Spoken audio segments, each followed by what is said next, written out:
Thank you so much, and thank you so much for coming here in your lunch break on this day that we will hope will end, apparently. So thanks for taking time off, and thanks so much for making a space for me here. I went to Aarhus School of Architecture, and in Aarhus we were admiring Cooper. So I think that's, being here today is really something for me.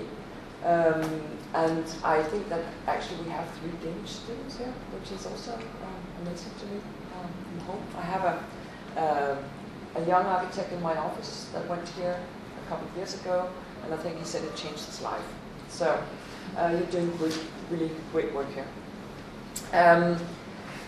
I've started my office in Copenhagen 19 years ago, basically because I wanted to get off and be more independent and not having to be employed, and to try to see whether you could work with a work method that was maybe a little less strict. You could say I used to work with Henning, and there were formal things that we did and formal things that we didn't do.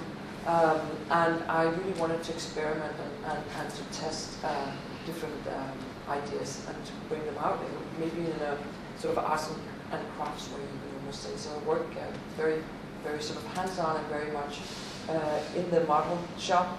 So we test everything directly in models, and of course later on we use the 3D possibilities that you have. I do believe that architecture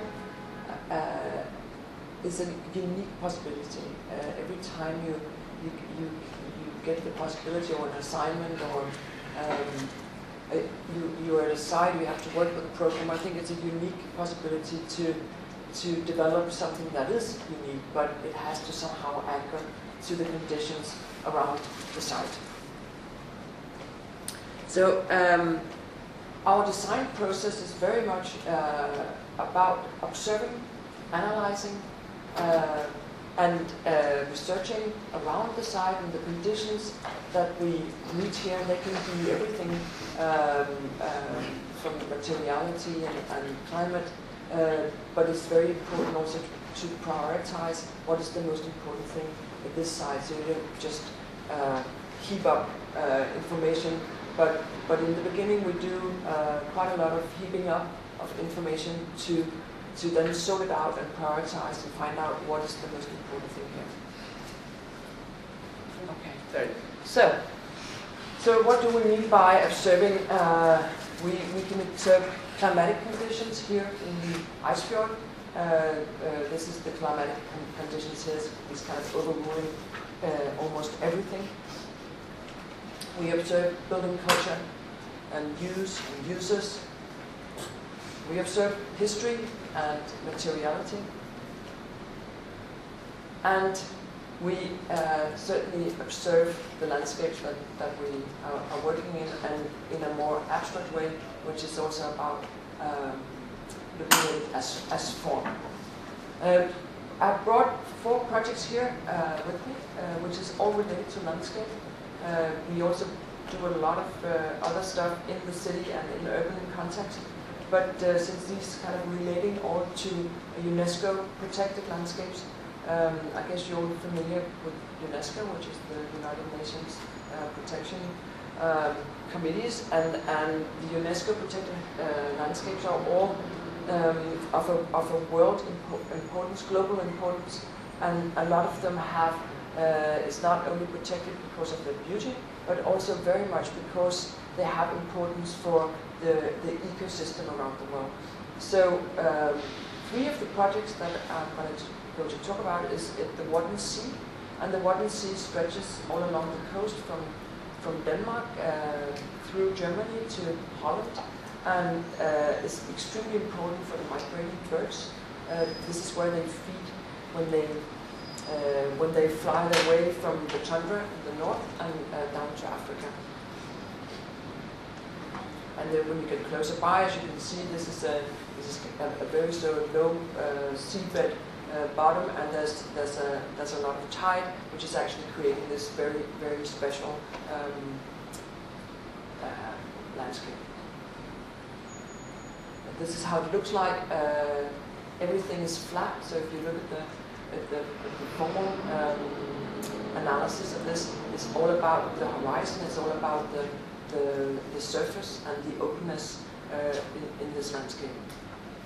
It's also very changing a lot because of the tide. The tide is a 2 meter tide, and because the sea bottom is so flat, you will have this new landscape every time the sea is gone. You'll have this new landscape, which is also feeding with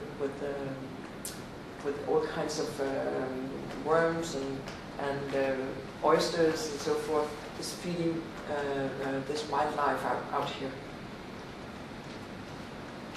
Another project that we that I show is in Greenland. Is a very different landscape. It's a very different condition.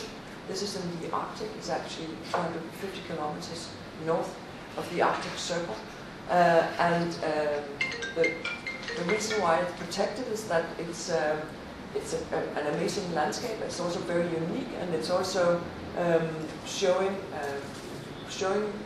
climate change, as you can say, because this is the most productive glacier in the world that is carving off icebergs, and they will sail out into the sea. And this the edge of this glacier has been withdrawing the last 20 years quite a lot, and it's very, very visible. So this is also where governments would go in helicopters to see to observe what is happening with the melting off of the ice cap. So the landscape around the ice fjord is basically this. It's icebergs sailing off and it's getting packed. So they will kind of pack in the ice fjord because of a ridge in the bottom, and then they will melt off again, and they will carve into the Disco Bay. The area in Lunchtime is a small city, 4,500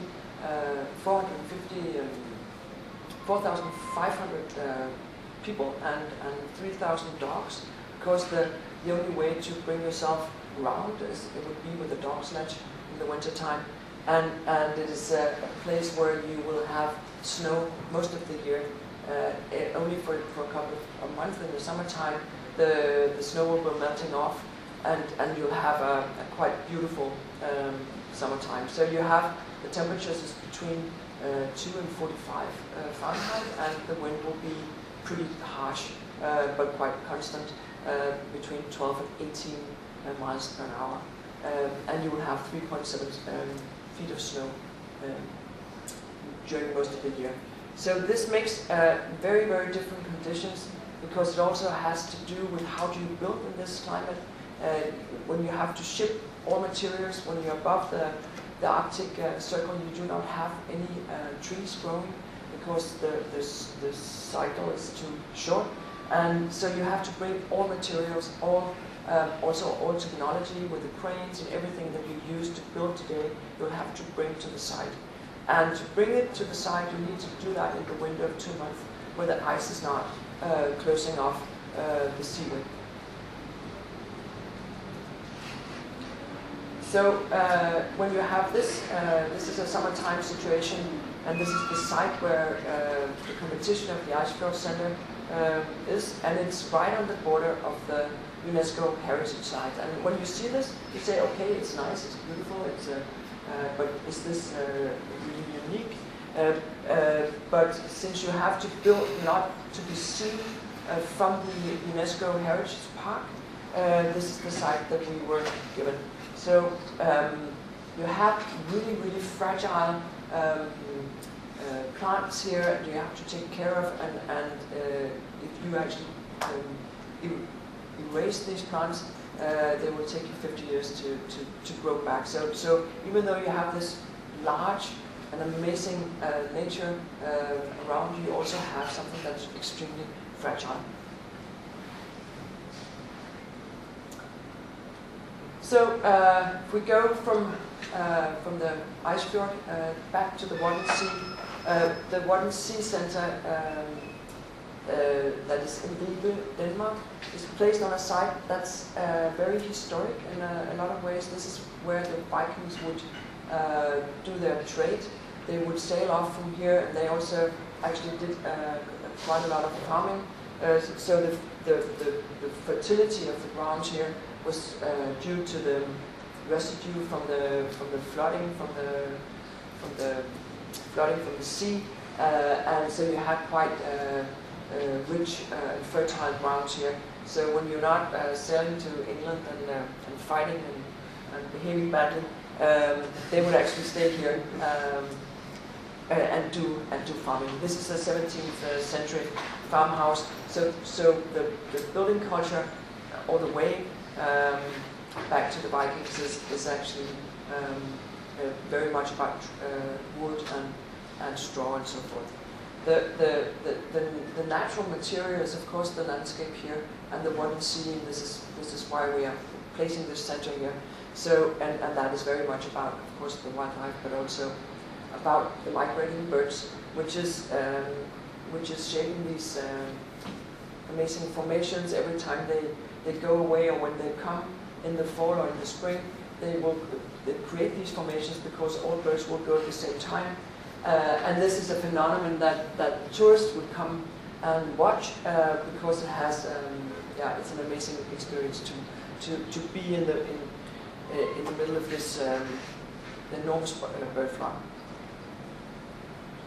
So, of course, the users of this landscape is mainly the tourists. It's also a very rural area, and there's not much going on. So placing a center like this here is also to create business in the area. The tourists would go out and they would see, they would walk in the Wadden Sea, and they would pick oysters and of course watch the bird life.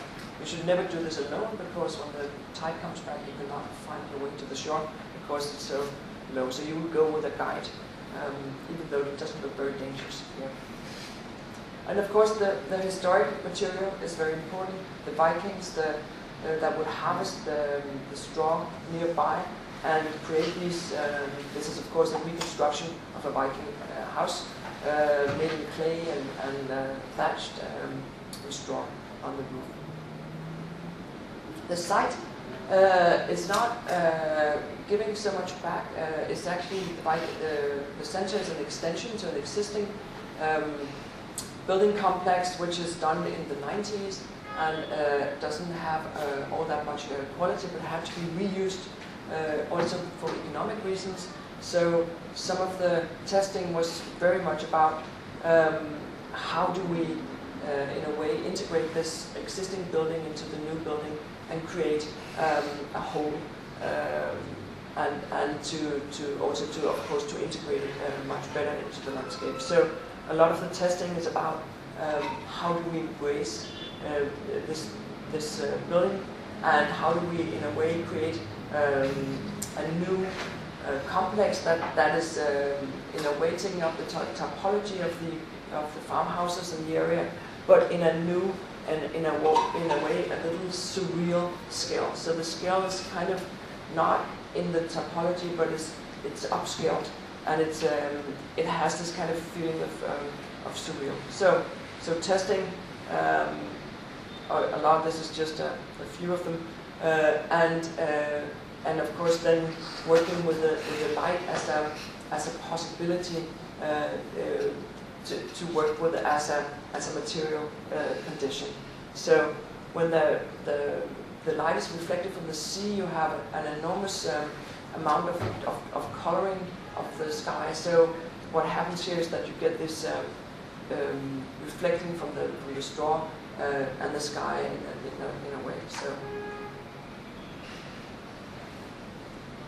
So the using these kind of very textured materials, of course, also has to do with the working with light and in a way to make this into a sculptural material. It's actually a surface that's folded, but it's also a mass that you will carve in. So the straw is locally harvested in Ringkøbing Fjord close by, and this is the material that you have. You will harvest it every year, and then you will just bundle it up, and you work with the same way of working that you would do 1,000 years ago. There's only a few changes. You would use steel instead of leather, and you would also work with a flat board that you would actually punch the straw into place. You don't cut it; you punch it into place, and then you actually only cut the last pieces of straw. So somehow it's a very sensual method. To work with the existing building, we reshape the building in a way, or we tried to do the proportions, or to change the proportions a little bit because they were so bad. And the cladding of wood helped us to integrate the existing building with the new building. So this wood is Ubinia. It's harvested in Central Europe, and it's very sustainable. It's also very difficult to work with because it has a lot of movement inside, so you need to use it in very small, very, very small pieces, because otherwise they will bend and you can't use it. So that's kind of the condition for this material. On the other hand, you have a material that's very oily and is protecting itself, so you don't need to use any kind of treatment, and it is withstanding moist a lot. So using the straw and the wood together to sculpt these spaces to create also protection from the wind and from the rain, and to kind of make these long cuts into the building, that makes it also merge into the landscape. And creating these pockets for protection, and of course also to frame the view out in this really open space. So if we move inside, we try to create a learning space that is much more abstract, so we're not competing, that the exhibition is not competing with the building. And we've created open lab spaces with daylight, of course, where you can test what you've been finding on your tours in the what we see. And in a way, the exhibition design is created as sort of old-fashioned materiality with an overlay of digital technology. So you will all the time have a sensibility or sensitivity, touching the wood and the concrete and the metal, and then you have a lot of the stories are told by digital materials. This is actually an artist interpreting the black sun, or being inside the black sun experience. So the whole exhibition is the story about the migrating birds. You could also have told other stories here, but this is trying to focus just on the migrating birds. Also, the one scene has seals and other population that's important, but this is mainly about the migrating birds. So we try to keep it as open and not as packed with experience. A lot of the exhibitions that you see today is extremely sort of has a lot of effects and a lot of things going on. And what is actually interesting here is that people actually stay here longer than they would do in a normal exhibition, and I think it's somehow because they get enough calmness to actually be able to go into depth and to concentrate.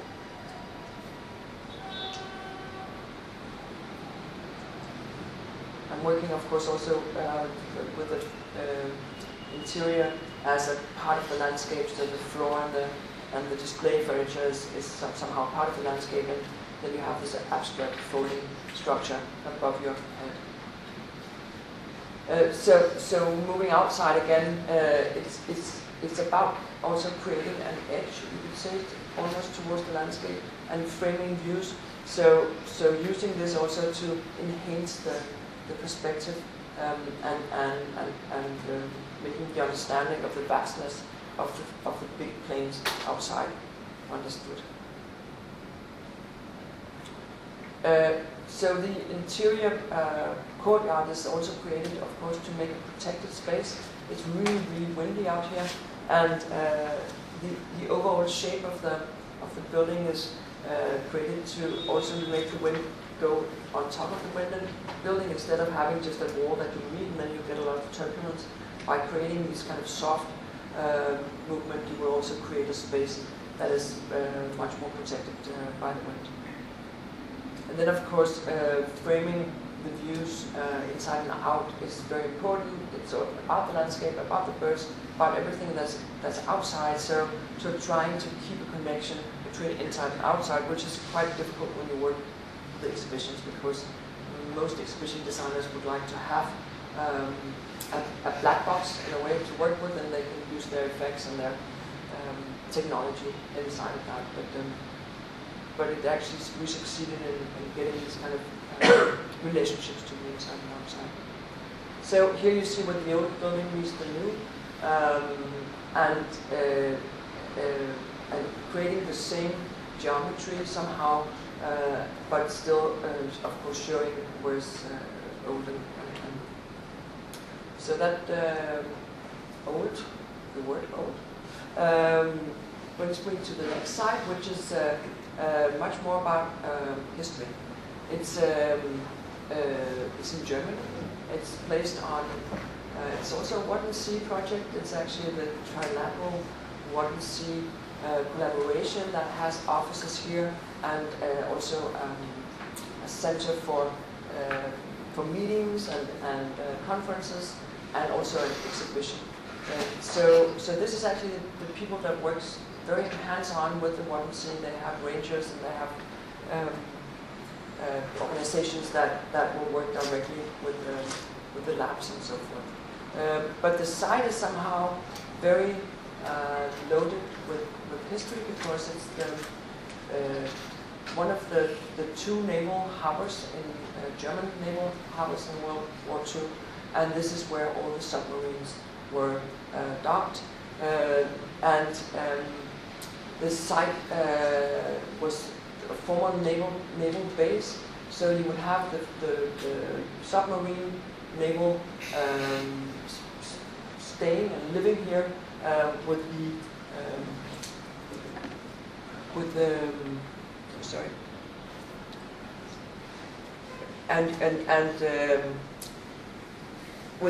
all the barracks out here, and of course the submarines along the coast here, and this was actually opened, so you could sail directly into this more natural harbor. So this is how it looked like in World War II, and you have these two protection bunkers for the personnel, one in each end of the site, and this is the one that so here is the bunker that is left after tearing down all kind of historical signs of what happened here. So this is the last existing bunker. It's built in '43, as you can see, and the reason why they haven't torn it down is that it's too difficult. It's just impossible. So somehow they had to live with this bunker on the site, and somehow you needed to relate to it. Otherwise, this is what was left of the submarine harbor. Looks very peaceful, and somehow it's also it's going to be a big park around here along the Banter Sea, which is an in-lake before you see the Water Sea. So this is the lonely bunker on the field. So the competition was about how to relate to this bunker, and somehow it's very sort of sensitive in a way that you have you have this bunker left, and you somehow have a history here that's pretty ugly, and you somehow have to accept that, and then how do you turn that around, or how do you point towards the future with this bunker? So what we actually did was to this is, as you can see, the thick bunker walls. You can understand why it's impossible to tear it down. It's all iron armed, and you have the two entrances here that you would get into, and then of course you could move these two stairs up in the bunker. So what we did was to place the program on top of the bunker and have placed the entrances on each side, so they can also be used as fire escape. And by doing that, you could actually interrupt, and you can get a full view of the Wadden Sea on top of the bunker, and then we suggested to reuse the bunker as an exhibition space without changing anything.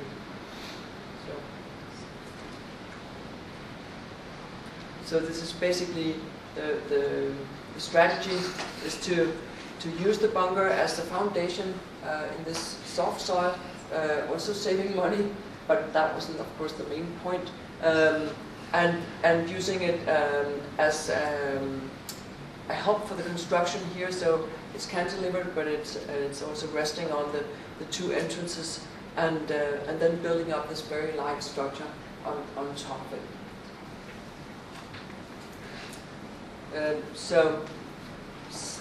Cladding it in a very thin glass, not to hide the bunker, because the reflections of the glass is always a problem. If you glaze something, it usually disappears, and if you glaze them twice, it will disappear even more. So having this outer skin in a single layer of glass in a very, very skinny profile, and then keeping everything that you need to have climate protection behind that skinny glass, so you actually have the insulated walls behind this, and then even behind that the window sills and everything you need to keep up with the energy requirements. And then creating this entrance here as a more abstract entrance, also and enclosed, because then you could keep this unclimatized, and it's sort of a summer season exhibition space. Then the entrance towards the space, this is going to be a full park. The whole area, the old naval area, would be a park, but in a way also in remembrance of that this place was also Wadden Sea before it was a naval area. We created this front park where the tide will show itself, and it's also used, of course, as a flooding basin. So when you have floods, you can use this as basins. So sometimes they will be dry, and sometimes they will be wet, depending on the tide and on the flooding. And of course, creating a kind of a light tower in this place, so you can see it also from far away, and then you're actually able to, from the top here, to see the Wadden Sea. So the section here with the existing bunker, and then moving up, and you can't open up a bunker, you can't cut it, you can't do anything, because it's so expensive to do it. So you have to kind of embrace it from the outside, and place all the constructions in between here. So inside here we have a courtyard that will be used because of the wind, sort of a wind-protected area, and a public roof terrace, so everybody can come up and have a view of the Wadden Sea. Conference and technical space here, and then the offices on top. And this facade, we really hope that this will be as transparent as this render actually shows, but working with the top layer as a solar protection, but in a white print on the outside of the. Another Wadden Sea project that we are working on right now is in Holland, in the Lauwerstrook, it's called. Small fishing, industrial fishing harbor, which is also very much on the outskirts in Holland. And as you can see, as everywhere in Holland, you have very, very intensely used land. A lot of it is landfill, and everything is defined by the dikes that you have here along the edge. And then on the outside of the dikes, you will have the wilderness or the natural Waddensee site here. So the placement here is right in the eye of the border between this really, really intensely used land and of course the national park here, and then the open Waddensee. So when we get closer, this is the dike that defines sort of everything here, and is on the outside of the dike, so you will be exposed to the tide and everything that's going on the other side. And then this industrial harbor from the 60s. The population here is seals, and they look cute, but they're actually not. They're pretty aggressive, but they look great. Here they have a seal center that will save the seals that are sick, or seals has this habit of leaving their children, and so some of them are kind of left on the beach. And in Denmark we would shoot them because there's actually a lot of seals. In Holland they have a different kind of love affair with the seals, so they will protect them and take them in and let them loose when they're okay again. So this whole seal center is about the seals. It's also about the Waddensee, but it's also it's mainly about the seals.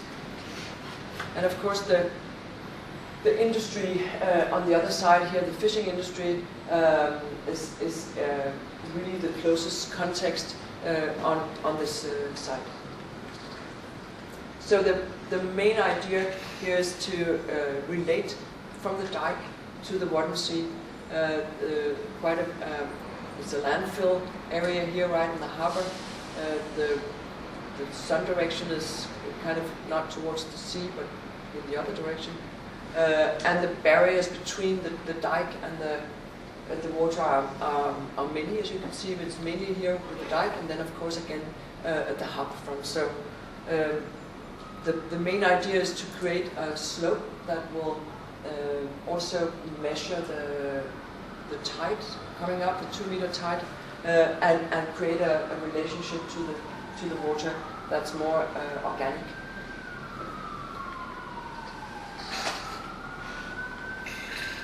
And using that then for the program that we need to sort of hide away, and again making a public park here towards the edge of the water, and in a way also make it into a learning space.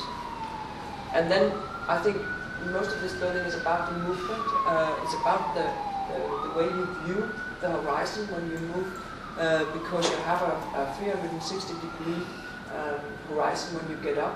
So lifting up the building and making the whole building one big movement.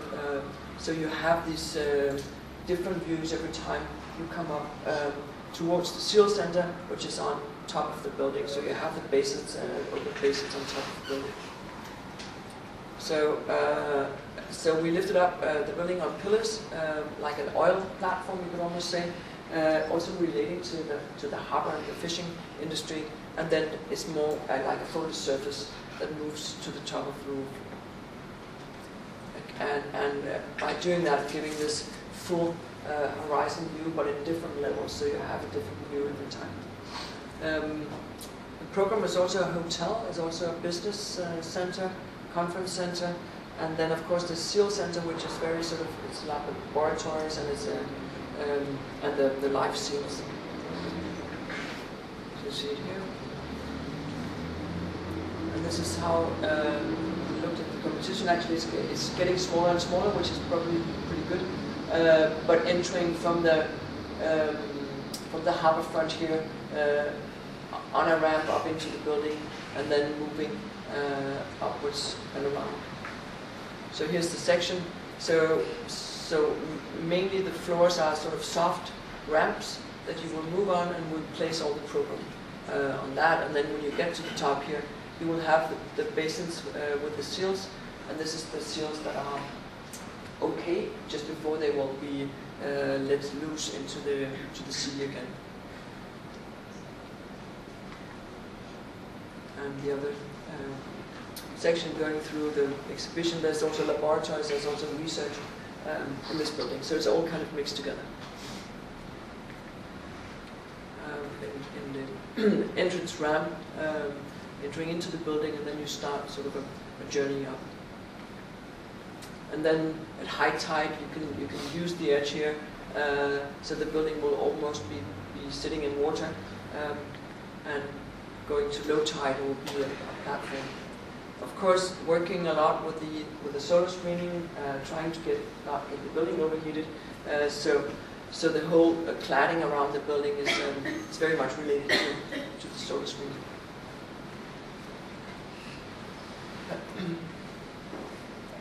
And then here, at low tide, where the water is much lower. So this is the horizon that we celebrate so much in this building. So this kind of openness and the vastness that you will see in these places is also part of the feeling that you have in Greenland, because you have this kind of endless horizon. It looks different, but it's also about endlessness. So the Ice Storage Center is very much based on the climatic conditions, because they're so extreme, and it's very much about trying to understand how's daily life here, but also how do we build, how do we do it technically, and also kind of practical considerations, which is about snow buildup and so forth. The ice fjord here, which is the one you see here, with the glacier edge out here, looks like this because, as I explained before, because the icebergs will break off, and then they will pack in this fjord, because there's a big ridge out here in the sea bottom, and that sea bottom will kind of prevent the icebergs from sailing out into the fjord, and then finally they melt off in the bottom. They will kind of calve, and they will move out into the Disco Bay as these sailing icebergs. So the site is right in here. So it's not directly on the edge of the ice fjord. So this whole area is UNESCO protected, and there's a big park where you can walk. There's tracks around here. So this place is also, because of the ice and the inland ice, the ice cap, which is right here, there's a lot of sediment in the ice, meaning that when they melt these icebergs, there will be a lot of nutrition out in the fjord, meaning that you have whales, a lot of whales, you have a lot of fish. So this has been a place where even the Vikings was here, Norse, they're called the Nordic people, were here 1,000 years ago. You can hardly understand how they survived in this climate, but they were there because it was so rich with animals, and you could survive by hunting and fishing. So this is an old 17th century house. At this time also you would ship the wood from Denmark or Norway. You would actually have it as you would mark it, and you would only assemble it on site. So with the short summer you would assemble these houses. Of course, the climate change has done that the permanent frost that you would rest your house on at this time is gone. And you would now, in the restoration, they had to do a foundation on site here. So climate, the conditions for building in the Arctic has changed a lot. Using primarily wood in former times, it's not all that great anymore, because the climate is more moist, and the wood is not lasting as well as it did before. And of course also the foundation methods are totally different. So this is the site I showed you before. This is where we should build. And mainly what we said was we don't want to touch, we don't want to blast, we don't want to change anything in this terrain because it's so sensitive. But on the other hand, we would really like to be able to see the iceberg from the side. So what you see out here is the icebergs sailing out into the Disco Bay, and that is what the whole center is about. So getting the view of that within the exhibition space was really important to us. So this building is mainly shaped by the climate, considered together, of course, with the form and the other intentions that we had. But since snow buildup was a big issue, the snow will fall and it will be really, really cold for 6-7 months, and the wind is quite harsh, so the snow will move around. And what happens is sometimes you have a snow buildup on the protected side of a building that's more than 2 stories high. So you don't want to have snow buildup, and you need to shape your building according to that and place it according to that. So by if you have this kind of straightforward building, you have the wind coming from this side, this is what you will end up with, a lot of snow buildup. Of course, this is pretty good, but then we don't get the view or the things that we wanted. So by creating this as a wing, or as a wing where the wind will blow off the snow from the facade and lift it up, so the rain, the water from the snow in the spring will run off from the side and into the lake, is part of the creating of shape. So as you can see, the topography on site, the rocks are quite intricate and very sort of complex. So in a way, integrating the building into that complex topography, shoving it over the small valley so you can have a view on the ice fjord from the building, but also in a way integrating this as a big shape just resting above the rocks, and actually inviting the public to enter the roof and use it as a public space, as a plaza, and by doing that enabling people to this is of course in the summertime, to have a view of the ice fjord when you get on top of the roof, and then you can move on. So it's also kind of a gate between civilization and the wilderness, because this is the first point where you can actually see the park and the ice fjord. And in the winter time, it's mostly used by scientists and locals, but it's also more and more used by tourists. More tourists are coming to the Arctic to see aurora borealis, the Nordic light on the sky, and they also come here to have hunting experiences and stuff like that. So more and more it will be open during the winter time, but of course it will be not at peak season. And then of course scientists using it. The ice cap is one of the most investigated places. A lot of scientists coming up here when you can read a lot of things from the ice cores. So it's also going to be a place that will base scientists here. So the whole building is in a way created through section. It's the repetitive section that moves through the space. So it's moving from this triangular shape or frame to a triangular frame in the other end, and that's actually basically it. And inside the functions will be, or the program will be placed in sort of softly shaped or organic shaped boxes almost.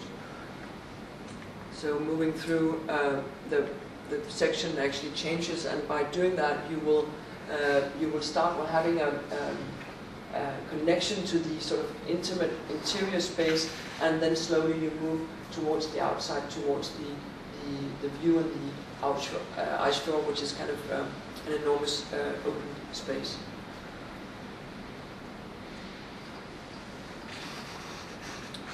And sort of interior. So the exhibition is fully daylit, except from the winter time, but there's not much light.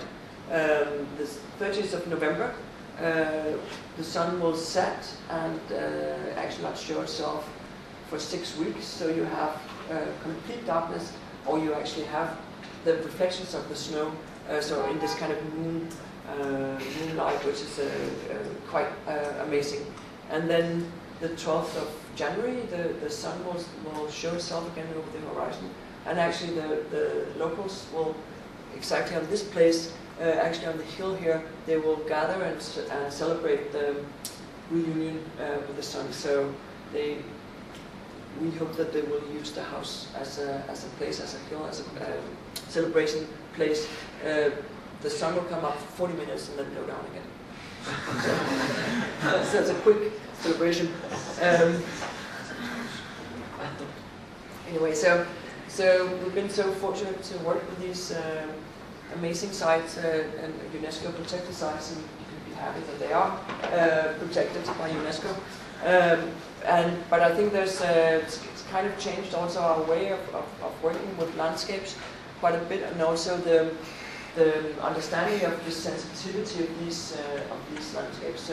So you have to be really, really careful and responsible and try to change as little as possible, but of course also to build in a sustainable way. So we will start building this in next summer, and hopefully be finished a year after. So thank you very much.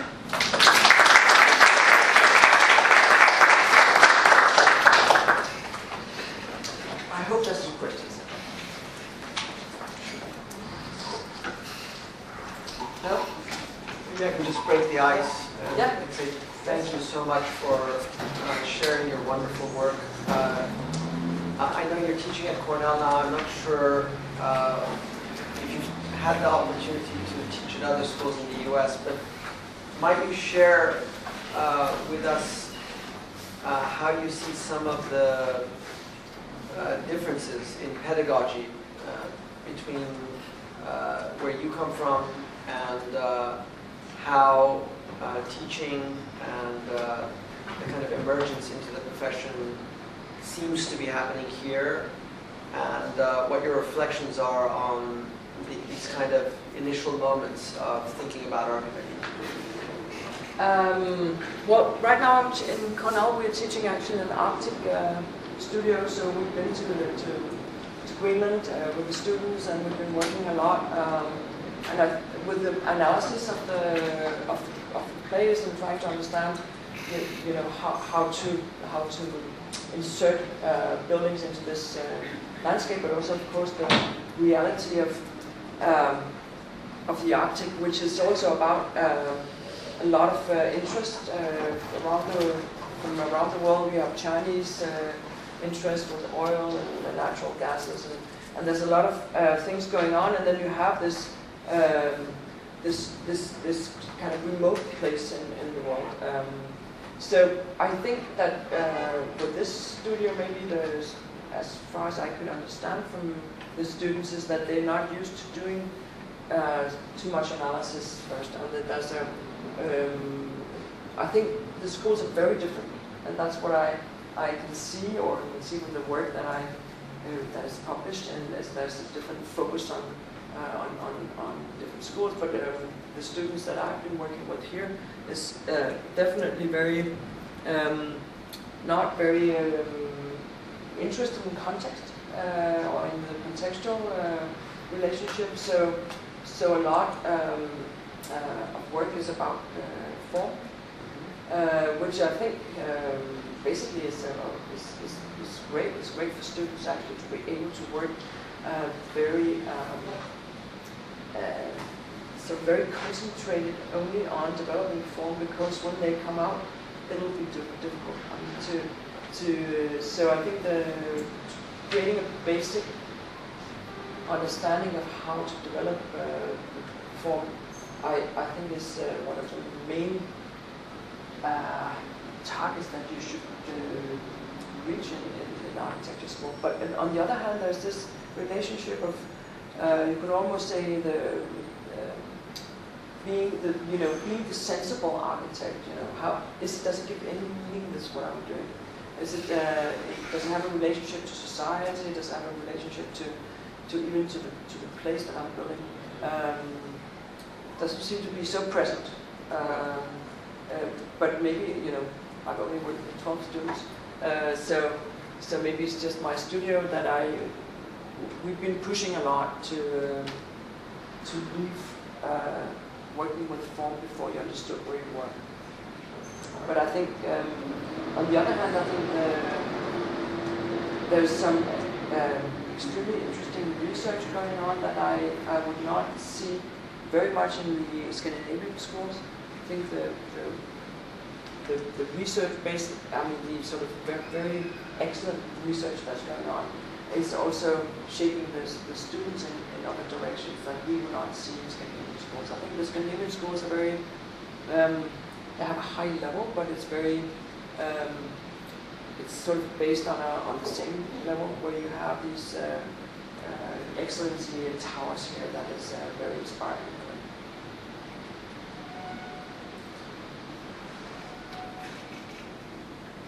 What's your favorite part of all these projects? Sorry? What's your favorite part out of all these projects?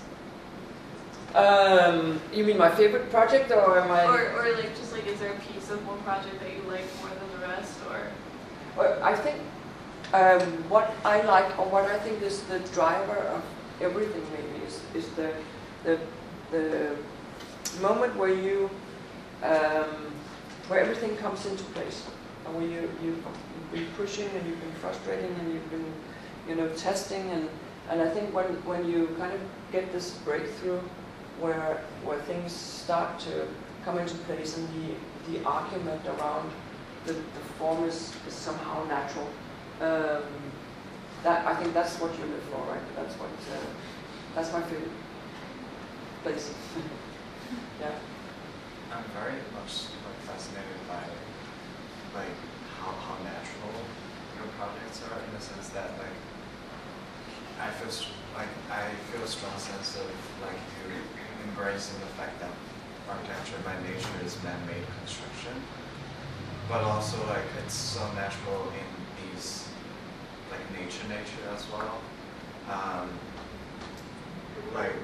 What exactly is working to achieve this negotiation between man-made and nature?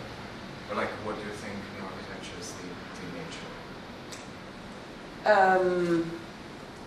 Well, I don't know. I was one of the people that really hated when sort of ecological architecture was introduced as something that had a formal expression, right? Or this kind of relationship with the landscape that had to be in a certain way, or it had to be organic, or it has to be. So in a way, I think that I think I work a little remote in a way to these landscapes. I really try to keep a little bit of distance in a way, to see, not to be sentimental. Could you say that? I mean, I think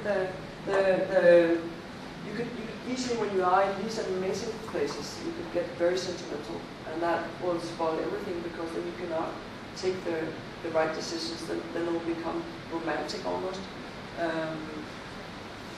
So we discussed this in Denmark, and we had a discussion in the architecture center, and there was somebody saying, "Oh, it's so wonderful that you're doing this thatched material, and it's all natural, and it's all from the Vikings, and it's the old tradition." And then I had this urge to say, well, I don't care whether it's plastic straws or not, because it's about something else. It's much more about architecture maybe than the naturalness of the straw. It's of course about the argument of being natural in the place, but it's not to be romantic, or I think it's much more about architectural. It's about texture. It's about surfaces. It's about horizon. It's about basic architecture in a way, more than It's not as I feel that architecture should be natural or organic. Oh, that was my sorry. Yeah. Was that an answer? Yeah, that's good. Also, sorry, could you explain more on the plaza that we're saying with the tide sometimes come up? Like how is that just the material that's like it can be soaked with water? Or? Yes, it's concrete actually.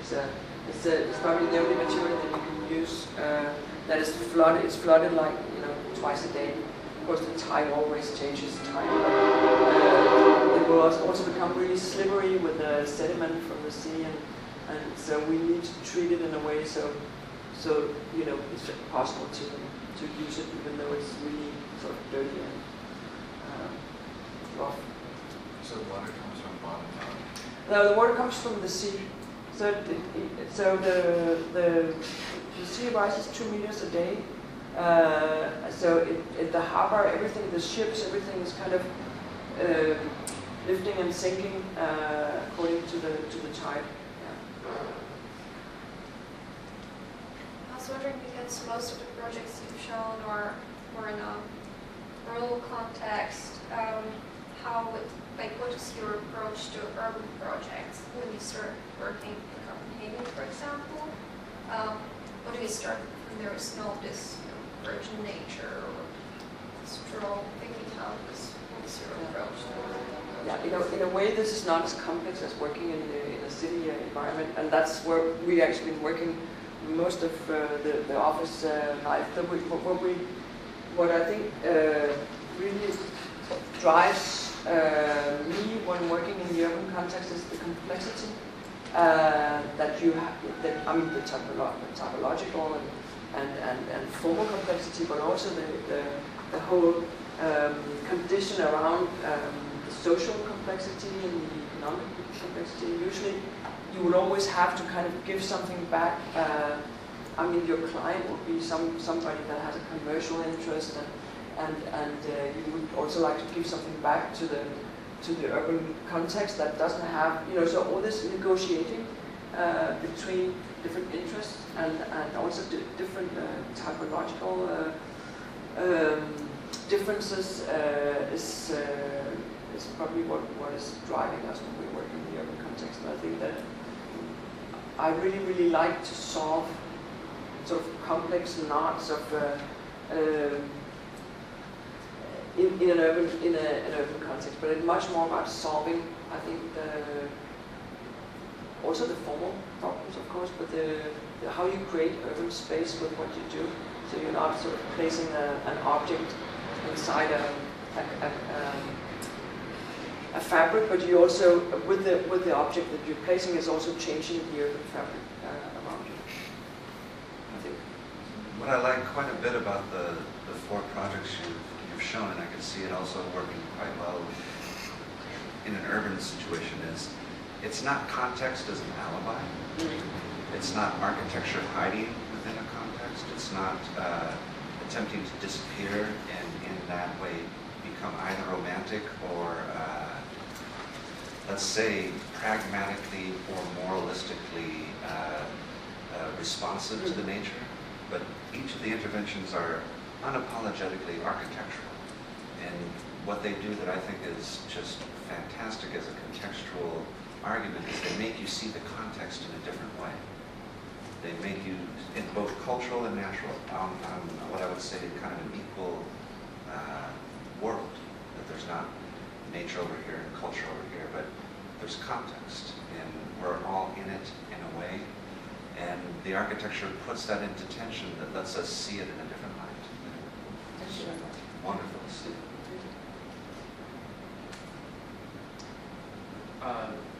Thank you for your presentation. It was very fascinating. And I think I definitely agree with that. If you're in an urban context, your complexities of human activities are not predictable in nature. But in terms of the natural conditions, the aerodynamics, the tectonics, the hydrology, they're much more complicated in a wilderness environment than in the controlled, like say, roads or gridded systems or highways, something like that. So that requires a part of, I don't know if that's architect's job or engineer's job to do a statistical or a very thorough analysis of the environment, of all the aspects that might affect or be affected by architecture. And would you think that if that's like, I don't know if that's architect's job, but do you think that should be incorporated also into an architect's profession? Because at least my country, a part of the debate about the crisis of the profession is the architect's inability to exert its force without engineers, through very technical analysis, because they cannot do it themselves. Yeah. I think I'm very much against, I know there's always debate in the schools, and I think that's probably around the world about, should architecture schools teach more about engineering or about economy or about, and I think I'm really all for architecture schools being about architecture.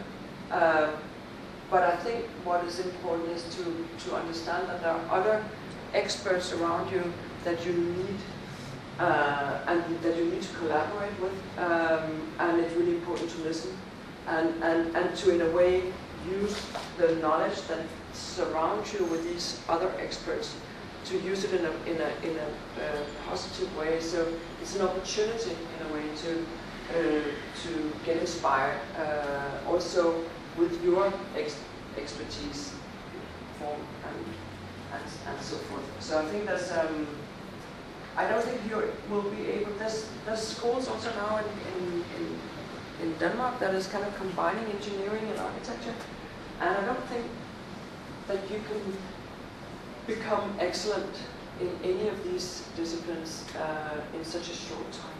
And I think in that sense, it's much more exciting to work with people that really are experts in their fields and to try to understand what their knowledge is and to use it in architecture.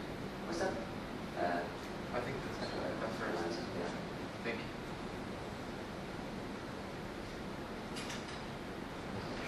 What advice would you give in terms of work ethic when it comes to developing a project? I think when I remember when I was a student and still being really frustrated when you go through a process of design. I think there's this knowledge. The older you get, the knowledge is that if you take yourself seriously and when you work with an interest into something, you will always work your way through, right? So you need to kind of take in the frustration and just keep on, pushing it, because I think there's something on the other side of the frustration that is important, and I think the frustrating phase of a design process is important for you to reach, in a way, further.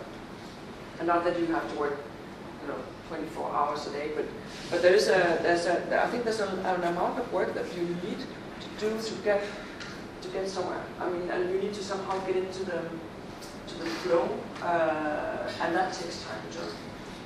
So my best advice is work hard.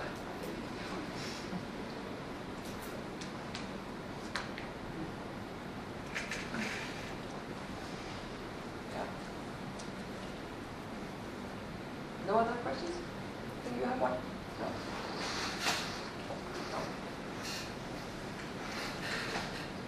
Oh, you promised me. Oh, sorry. Then I would like to know, maybe, because you worked with some different materials, for example, the straw. Do you have material for that in your studio, or how do you work with this? Your project with the straw was part of the project, and you made it a known material, a potential material, because for a long time it was disregarded as old-fashioned and not fireproof and all these things. Yeah. How do you work with scientists? Yes, what we do is when I started the office, we had these really low budget projects. So I think we spent a lot of time finding extremely inexpensive materials and try to use them in another way, right? You can always, I mean, it's not about the materiality. It's always about, you know, repetition, or how a detail that you can repeat, or it's about creating surfaces of color, or so trying to do these experiments as a library in a way, not knowing where you're going with it. We've been doing that a lot, and actually I think what is very important, we used also polycarbonate a lot for a period, and polycarbonate plastic. And everybody, you were not allowed to use it because of fire and so forth. So you need to push it and to get it fire tested, and to understand exactly what is the premises of these materials. And I think that's it's important that you take yourself seriously, that you don't just push things and say, okay, I like this, I'll do this, it's beautiful or something. That you actually really are able to convince the client and everybody else around you, because you have knowledge. So you need to get knowledge, right, and to investigate into these materials, so you actually know how they will perform. And I think that's important. Actually now we're doing a lab in the office that we call it a lab because it's not supposed to. Like I said before, it's difficult when you're a practicing architect to develop anything, because you have these time frames that is pretty short. You have a client, you only get this, so much money for what you do. So instead of relying on competitions to develop things, we try now to make a lab where we actually develop only to develop, not with any regards to any projects. So it's kind of trying to go back to school in a way. So because I'm envious of you have these possibilities of just experimenting and developing just on its own sake. So that's what we're going to do now. And then you have a library. Then you have a new library that you can use. So.